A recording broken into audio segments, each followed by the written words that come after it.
जैसे कि आप पिछले वीडियो में देखे कि समकोण त्रिभुजा के भुजाओं को कैसे ज्ञात किया जाता है।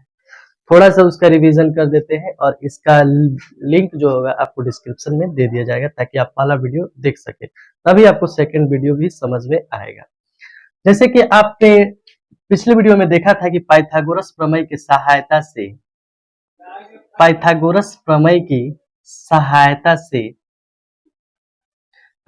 प्रमेय जिसे हम कर्ण स्क्वायर बराबर लंब स्क्वायर प्लस आधार स्क्वायर कहते हैं, इतना आपने देखा। और इसी को एच स्क्वायर बराबर P square plus B square कहा जाता है।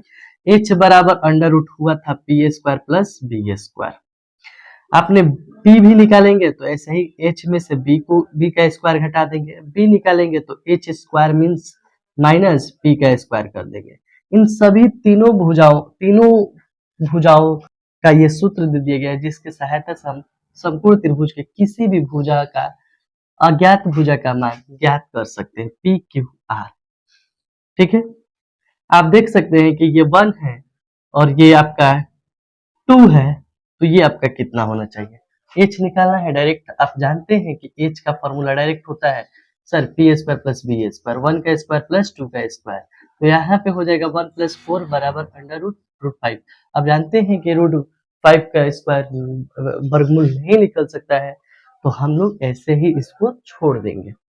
अब आगे चलते हैं। आगे का जो टॉपिक्स है वो बहुत इंपॉर्टेंट टॉपिक्स है जिसका नाम है त्रिकोणमितीय निष्पत्तियां, जो 6 होती हैं। हम इसे मिटाते हैं और आगे देखते हैं कि त्रिकोणमितीय निष्पत्तियां क्या होती हैं। त्रिकोणमितीय निष्पत्तियां, त्रिकोणमितीय निष्पत्तियां, ये त्रिकोणमितीय निष्पत्तियां क्या है सर? ये एक ऐसे लैटिन वर्ड्स है या अक्षर है जिन्हें हम समकोण त्रिभुज के भुजाओं के अनुपात में दर्शाते हैं। समकोण त्रिभुज के भुजाओं के अनुपात में दर्शाते हैं। जैसे कि आप जानते हैं थीटा के सामने वाला हमेशा लंब जिसे हम पी बोलते हैं, 90 के सामने वाला हमेशा जिसे हम एच बोलते हैं, और जो बच जाती है शेष भुजा उसे हम बी बोलते हैं। ये आप इस चीज से भी देख सकते हैं, पी को लंब बोला जाता है, बी को आधार बोला जाता है, एच को कर्ण बोला जाता है।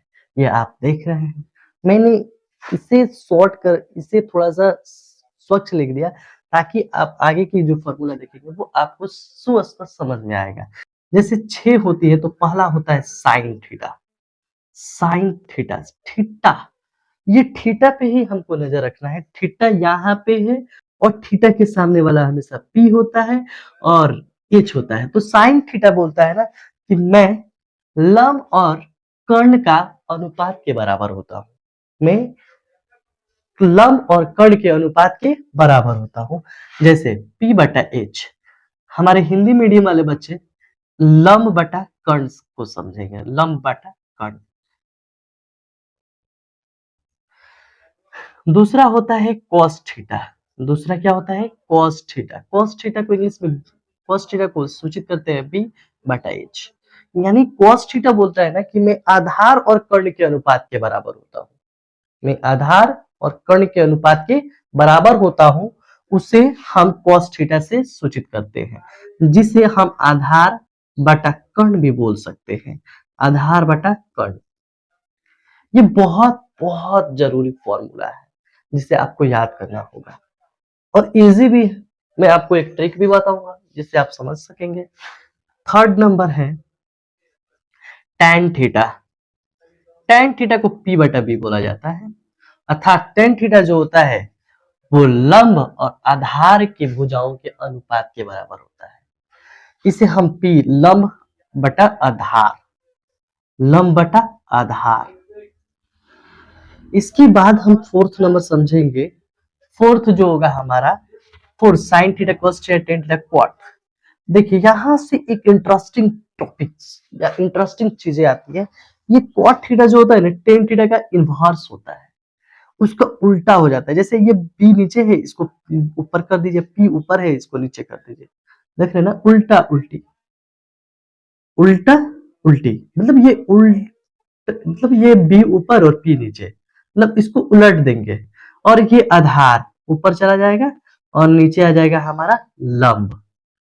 कितना इंटरेस्टिंग है ना इस चीजों को याद करना। 5 नंबर देखेंगे cos थीटा, यहां से एक cosec थीटा होता है, cosec थीटा जो sin थीटा का इन्वर्स होता है, इसका उल्टा, यानी h ऊपर नीचे p, h ऊपर नीचे p, ये हमारा हो जाएगा कर्ण बटा लंब। फिर 6 नंबर आता है फॉर्मूला sec थीटा, भाई ये cos थीटा का उल्टा होता है, बहुत बहुत मजेदार। ये है b ऊपर है तो नीचे b और नीचे h है तो ऊपर चला जाएगा h। देखिए हमारा कर्ण बटा आधार, इनके आधार पे, इन सभी के आधार पे त्रिकोणमितीय निष्पत्तियां या त्रिकोणमितीय निष्पत्तियों के अनुपात ज्ञात किए जाते हैं। अनुपात आप समझ सकते हैं इन फॉर्मूला का यूज करके। अभी मैं आप लोगों को इस फॉर्मूला पे आधारित कुछ क्वेश्चंस बता देता हूं, जैसे आप लोगों को समझ में आएगा। मैं इस फिगर को फिलहाल मिटा देता हूं, आप इस फिगर से इसको समझ सकते हैं। देखेंगे कि ये हमारा एक समकोण त्रिभुज है, राइट एंगल ट्रायंगल। ये 4 है, ये 3 है, ये आप जानते हैं कि ये 5 ही होगा। ये 90 डिग्री है और ये हमारा थीटा है। तो आप जानते हैं डायरेक्टली थीटा के सामने वाला P यानी लंब, 90 के सामने वाला कर्ण यानी H, जो बच गया हमारा वो P। आपसे पूछा जाएगा कि दिए गए चित्र से tan थीटा, sin थीटा एवं sec थीटा का मान ज्ञात करें।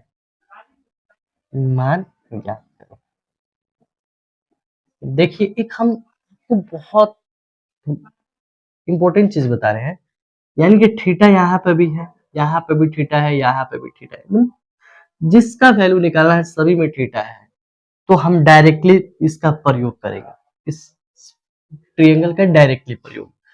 तो आप जानते हैं कि tan थीटा का फॉर्मूला सॉल्व लिखते हैं, tan थीटा का फॉर्मूला P बटा B। तो P का वैल्यू कितना है 4, B का वैल्यू कितना है 3, आंसर। समझ में आया। दूसरा टॉपिक्स है हमारा, दूसरा चीज है साइन थीटा। साइन थीटा का तो आप जानते हैं कि हमारा P बटा H, P को हम लोग बोलते हैं 4, H को बोलते हैं 5। थर्ड नंबर हमारा है सेक थीटा। सेक थीटा का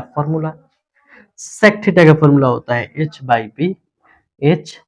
H का वैल्यू 5 और B का वैल्यू 3।